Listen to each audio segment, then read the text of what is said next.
तरफ बाकी कॉफी बना रहा है, तभी अचानक उसके बाल उड़ने लगते हैं और उसे दूर से ही आवाज आता है कि उसके फादर उसके घर की तरफ बढ़ रहे हैं। जैसे ही वो पीछे मुड़ के देखता है, उसके फादर यूजिरो हानमा उसके सामने बैठे होते हैं। बाकी उनका स्वागत कर उन्हें कॉफी ऑफर करता है। बाकी कहता है कि उनके बीच सचमुच कनेक्शन है, इसलिए उसे पता था कि आज वो यहाँ जरूर आएंगे, इसलिए उसने पहले ही 2 कॉफी तैयार करके रखी थी। बाकी ये देख के हैरान हो जाता है कि उसके फादर सचमुच में उसकी बनाई कॉफी पी रहे हैं। यूजिरो बाकी को कहता है वो यही चाहता था ना कि वो उसके साथ एक टेबल में बैठे। बाकी का सपना आखिरकार सच हो रहा था और वो अब सोच रहा था क्या वो उनके ऊपर टेबल पलट डाले। यूजिरो अब सवाल करता है क्या उसे अपने फादर से डर लगता है, जिसके जवाब में बाकी कहता है कि उसकी पूरी जिंदगी में ऐसा एक पल भी नहीं है जब उसे अपने महान फादर यूजिरो हानमा से डर न लगा हो। बाकी कहता है उसे डर लगता है, वो घबरा भी जाता है, वो उन्हें बहुत मानता भी है और इज्जत भी करता है, लेकिन इन सब के बावजूद उसे उनसे सख्त नफरत है। यूजिरो ये सब सुन सवाल करता है अगर वो उससे इतनी नफरत करता है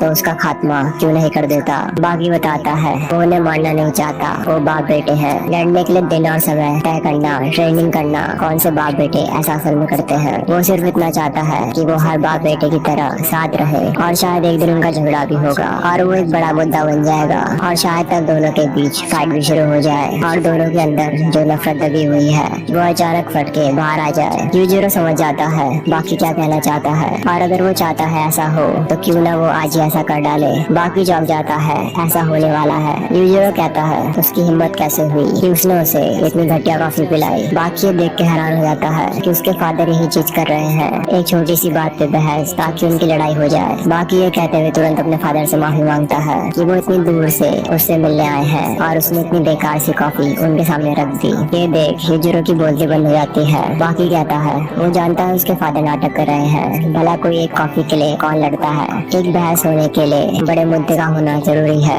और वैसे भी अगर कॉफी इतनी बेकार होती तो वो 2 घूंट में उसको नहीं घटक जाते। अब यूजिरो बताता है वो उसे अब तक समझ नहीं पाया है, परिवार के साथ बैठने और एक साथ खाने में उसकी कोई दिलचस्पी नहीं है। और बाकी अपने फादर से कहता है कि वो चाहता है कि वो उसके लिए कॉफी बनाए। वो उन्हें उकसाते हुए कहता है एक बेटा अपने बाप के हाथ की बनाई कॉफी भी नहीं पी सकता। यूजिरो खड़ा हो जाता है और एक डरावने लुक के साथ जवाब देता है कि यूजिरो हानमा उसे कॉफी जरूर पिलाएगा। वो टेबल को उठा लेता है और कहता है कि अगर उसे यूजिरो हानमा के हाथ की कॉफी पीनी है तो उसे जबरदस्ती बनवानी पड़ेगी। अब वो टेबल को बीच से तोड़ते हुए कहता है कि उसे यूजिरो हानमा के गले को कसकर पकड़ उसे कॉफी बनवानी पड़ेगी और अगर वो मना करे तो उसे इतना मारना कि वो मजबूर होकर उसके लिए कॉफी बना दे। अगर उसके हाथ की कॉफी पीनी है तो उसे इतनी ताकत का यूज करना होगा जैसे वो एक पेड़ को 2 टुकड़ों में तोड़ रहा हो और अगर बाकी ने ऐसा कर दिया तो वो उसके लिए राइजू बना देगा। इतना कहकर यूजिरो वहाँ से निकल जाता है। बाकी अंदर से खुश हो जाता है कि ये तो बहुत आसान है और वो अंदर ही अंदर अच्छा महसूस करने लगता है। बाकी भागते हुए जाता है और अपने फादर को रोकने के लिए कहता है। वो उन्हें उकसाते हुए कहता है कि घर के दरवाजे को इस तरह पटक कर मत जाया करो। यूजिरो इवल मुस्कान के साथ कहता है कि वो अगली बार इस बात का ध्यान रखेगा। उस वक्त बाकी के मन में बार बार ये ख्याल आ रहा था कि वो अपने फादर को अभी इधर बुलाकर ठीक से दरवाजे को बंद करने के लिए कहे, पर ऐसा करने से बात बिगड़ सकती थी, इसलिए वो खुद को रोक लेता है। दूसरी तरफ कुरेहा टोकिगावा को बताता है कि उसे इलाज की सख्त जरूरत है क्योंकि उसकी बीमारी दिन प्रतिदिन बढ़ रही है, लेकिन टोकिगावा इलाज से इनकार कर देता है। अब रास्ते में अचानक चिहारू शिवा बाकी का रास्ता रोक उसे लड़ाई के लिए चुनौती देता है। चिहारू अब बाकी पर हमला करने के लिए बढ़ता है, लेकिन बाकी एक पंच में उसे नीचे गिरा देता है। असल में हानियामा ने चिराहू को ऑर्डर दिया था कि वो बाकी से जाकर लड़े। चिहारू वापस खड़ा होता है और कहता है कि कहने के लिए तो बाकी दुनिया का सबसे ताकतवर फाइटर है, पर वो तो एक नाजुक कली निकला। बाकी चिहारू को आखिरी चेतावनी देते हुए कहता है कि अगर वो उस पर दोबारा हमला करेगा तो इस बार वो उसके साथ नरमी से पेश नहीं आएगा। चिहारू फिर से उस पर हमला करने के लिए बढ़ता है, लेकिन बाकी उसके मुंह को पकड़ उसे फेंक डालता है। चिहारू को कोई अंदाजा नहीं वो उसके सामने कितनी देर तक टिक पाएगा, लेकिन वो एक बार फिर उस पर हमला करने की कोशिश करता है और दोबारा मार खाता है। अब चिहारू अपने फ्लैशबैक को याद करता है कि हानियामा ने ये बात कही थी कि वो बाकी से लड़ने के लिए काबिल है। दूसरी ओर काइजर रेत्सु को 36 साल के बॉक्सर जो क्रूजर के बारे में बताता है, जो पिछले कई सालों में एक भी मैच नहीं हारा है। वहीं मोहम्मद अली भी रेत्सु से मिलने आता है और उसे चेतावनी देता है कि उसे स्मोकिंग जो से बचकर रहना पड़ेगा क्योंकि उसने कभी धुएं से फाइट नहीं की है। अब रेत्सु को समझ नहीं आता न जाने क्यों स्मोकिंग जो को देख उसे डर क्यों महसूस हो रहा है। अब दोनों के बीच फाइट शुरू होती है और स्मोकिंग जो के पंच को डिफेंड करने के बाद भी रेत्सु की बॉडी को दर्द महसूस होता है। अब दोनों एक दूसरे को पंच करते हैं और रेत्सु सीधा नीचे गिर जाता है। रेत्सु को समझ नहीं आता उसने उससे अपरकट मारा था और उसी समय स्मोकिंग जो ने उसे हुक्म मारा तो उसे नुकसान क्यों नहीं पहुंचा। रेत्सू ने अपनी ट्रेनिंग के समय कई बार ग्लव्स का यूज किया है, लेकिन उसने पहली बार उसकी ताकत को महसूस किया है। ग्लव्स पहनने से इंसान डर से बच जाता है, लेकिन ग्लव्स के भारी वजन से जितना नुकसान ब्रेन को होता है वो सिर्फ हाथों के मारने से भी नहीं होता। रेत्सू को ऐसा महसूस होता है जैसे कोई बड़े हाथों से उसके दिमाग को हिला रहा है। न तो बाकी और न ही पिकल उसके दिमाग को इस तरह हिला पाया है। रेत्सू को एहसास होता है कि ग्लव्स एक हथियार की तरह काम करते हैं और यही है बॉक्सिंग की असल ताकत। अब रेफरी की काउंटिंग के बीच रेत्सू किसी तरह खड़ा हो जाता है। दूसरी तरफ चिहारू बाकी को लड़काने उसके घर पहुंच जाता है। बाकी उससे सवाल करता है कि वो क्यों उससे लड़ना चाहता है, जिसके जवाब में चिहारू कहता है वो उसकी प्रैक्टिस करवाने आया है। चिहारू जैसे ही उस पर अटैक करने के लिए बढ़ता है,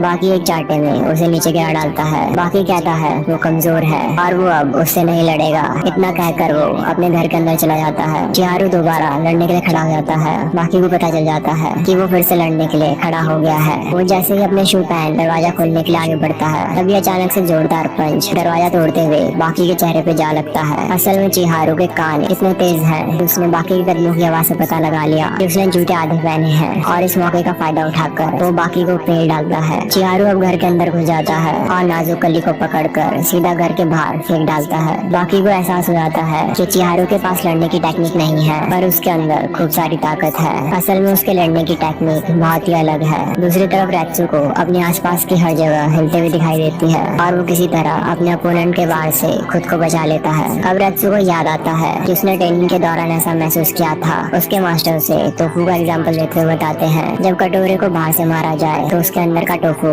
जोरों से हिलने लगता है। वैसा ही कुछ दिमाग के साथ होता है, जब उसे बाहर से जोर से पंच किया जाए तो वो जोरों से हिलने लगता है। रेत्सू के साथ ऐसा ही हुआ था। वो अपने लड़ने का पोज बदल लेता है और उसके हर हमले को डॉज करने लगता है। स्मोकिंग जो फिर भी अपने लड़ने का तरीका नहीं बदलता और उस पर लगातार पंचेस मारता जाता है। चिहारू अपर कट मारने का दिखावा करता है, पर वो असल में अपर कट ही मारता है, क्योंकि उसके लड़ने का स्टाइल और रूल्स दोनों अलग हैं। ये लड़ाई बाकी के मार्शल आर्ट्स की तरह नहीं है, जहाँ एक के गिरने पर दूसरे की जीत हो। दोनों की लड़ाई तब तक खत्म नहीं होगी जब तक कोई एक हार न मान ले। चिहारू आसानी से हार मानने वालों में से नहीं है। वो वापस बाकी से लड़ने पहुंच जाता है। बाकी उसे एक जोरदार पंच मार के उसका शुक्रिया करता है कि उसने आज उसे बहुत कुछ सिखाया है। अब वो चिहारू के स्टाइल से लड़ने का फैसला करता है। जैसे ही चिहारू उस पे पंच मारने के लिए बढ़ता है, बाकी अपना सर उसके पंच में जोर से पटक उसके हाथ की उंगलियां तोड़ डालता है। चिहारू अब किक से उस पर हमला करने वाला होता है, लेकिन बाकी उसके अटैक को पूरी तरह रिलीज होने से पहले ही अपना सर उसकी किक में पटक डालता है और उसकी लोहे जैसी हड्डियां एक बार में ही टूट जाती हैं।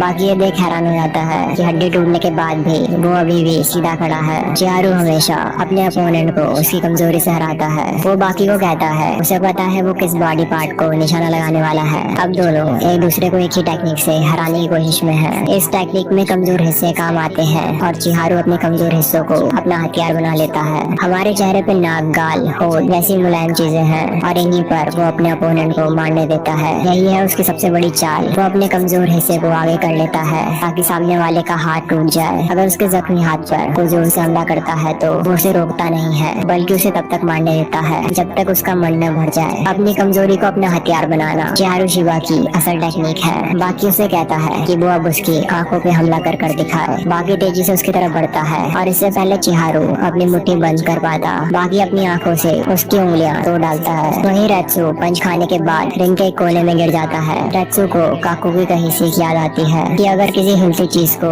रोकना है तो उसे उसके साथ हिलना होगा। रेत्सू काउंटडाउन होने से पहले खड़ा उठता है। वो अपने कोच से सलाह मांगता है कि उसे क्या करना चाहिए। कोच उसे सलाह देता है उसे अपनी पूरी जान लगानी होगी। ये बात सुन रेत्सू जोश से भर जाता है और स्मोकिंग जो को पंच मार घुटनों में बैठा देता है। स्मोकिंग जो वापस खड़ा होता है और रेत्सू एक बॉक्सर की तरह उसका डट कर मुकाबला करता है। वो रिंग के ऊपर से कूद गोल ढूंढते हुए उसको पंच मार के गिरा देता है। रेत्सू अब लगातार उसको पंच करता है, लेकिन स्मोकिंग जो के काउंटर अटैक के सामने वो नहीं टिक पाता। रेत्सू अब अपने आखिरी मूव का यूज करने का फैसला करता है और स्मोकिंग जो के फिल्टर में वार कर ये मैच जीत जाता है। बाकी अब आइस पैक लगा के लेटा हुआ है। तभी वो खड़ा होता है और अपने गुरु को झुक के शुक्रिया कहता है। वहीं चिहारू हानेयामा को सारी बात बताता है कि कैसे बाकी ने अपनी आंखों से उसकी उंगलियों को तोड़ डाला। अब यूजिरो कैप्टन को ये कहता है कि वो जल्दी बाकी से लड़ना चाहता है। कैप्टन ओगर को समझाने की कोशिश करता है कि उनका बेटा उससे खाना बनवाने की कोशिश कर रहा है, जिस पर यूजिरो बताता है कि वो हमेशा जंग के मैदान में अकेला ही रहा है और खाना बनाना प्रॉब्लम नहीं है। कैप्टन ये जानकर हैरान हो जाता है कि यूजिरो खाना बना सकता है। यूजिरो बताता है। बाप बेटे के बीच ऐसा कोई नियम नहीं है कि सिर्फ बेटा ही खाना बनाए, जिस पर कैप्टन जवाब देता है कि प्रकृति के नियम के अनुसार बाप बेटे हमेशा साथ रहते हैं। पर ऐसी बातें यूजिरो के मुंह से सुनकर ऐसा लग रहा है जैसे ओगर अब इतने में ही ओगर उसकी शिकार को आधा कर उसे रोक देता है। वो कैप्टन को कहता है कहीं वो ये तो नहीं सोच रहा है कि वो अपने बेटे के साथ नरमी से पेश आ रहा है। कैप्टन डरते हुए कहता है कि ओगर तो अब पहले से ज्यादा सख्त हो गया है। वहीं बाकी तोकिगावा से विनती करता है कि वो इस बात का ध्यान रखे कि बाप बेटे की लड़ाई में कोई भी आम नागरिक मारा न जाए। दूसरी तरफ डोगो यूजिरो से ये बात जानकर चौंक जाता है कि उसे अपने बेटे से प्यार हो गया है। यूजिरो बताता है वो दिन आखिरकार आ गया है जब उसका बोया हुआ बीज पूरी तरह से चुनौती देने और लड़ने के काबिल हो गया है।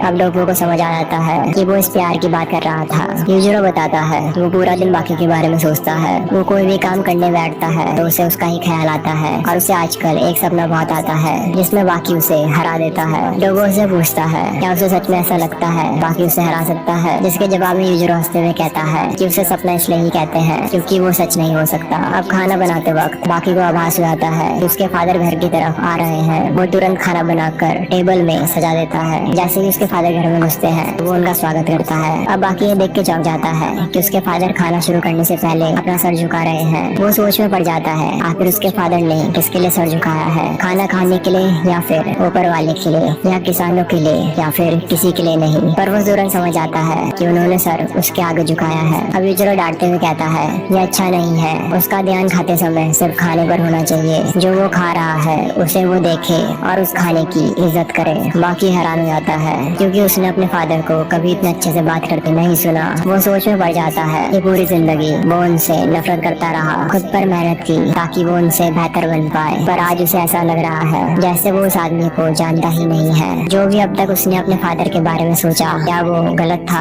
बाकी यूजिरो को बताता है उसे आजकल सीवीड बहुत पसंद आने लगा है, इसलिए वो ये कैन वाला ही लेके आता है। यूजिरो बताता है इनमें प्रिजर्वेटिव्स, फूड कलरिंग और बहुत सारे हानिकारक केमिकल होते हैं जो सेहत के लिए बिल्कुल अच्छे नहीं है। पर इसका ये मतलब नहीं कि वो सिर्फ हेल्थी चीजें ही खाए, क्योंकि उसे हर जगह हेल्थी खाना नहीं मिलेगा। उसे अनहेल्थी खाने की भी आदत डालनी सीखनी चाहिए। अपने शरीर को दोनों चीजों के लिए ढालना चाहिए ताकि वो हर चीज को हजम कर सके और उसे कोई तकलीफ ना हो। ये सब बात सुन बाकी सोच में पड़ जाता है जिससे पहले उसके फादर ने न्यूट्रिशन के बारे में उसे कभी ज्ञान नहीं दिया और उनका ये रूप वो पहली बार देख रहा है। उनके चॉपस्टिक पकड़ने का अंदाज भी परफेक्ट है और उनके टेबल मैनर्स से बाकी को खुद पे शर्म आने लगती है और उसे अपने फादर पे गर्व होने लगता है। इसलिए वो खुद को रोक नहीं पाता और अपने फादर से पूछता है क्या वो आज के बर्तन धो सकते हैं। अब बाकी एक बार दोबारा पूछता है क्या वो बर्तन धो सकते हैं, जिसके जवाब में यूजिरो कहता है अगर वो उसे रॉक पेपर सीजर में हरा देगा तो वो सारे बर्तन धो डालेगा। अब गेम के रूल के अनुसार देखा जाए तो बाकी ये गेम जीत जाता है, पर ताकत के मुताबिक यूजिरो की सीजर बाकी के स्टोन को काट डालती है और बाकी मुंह फुलाते हुए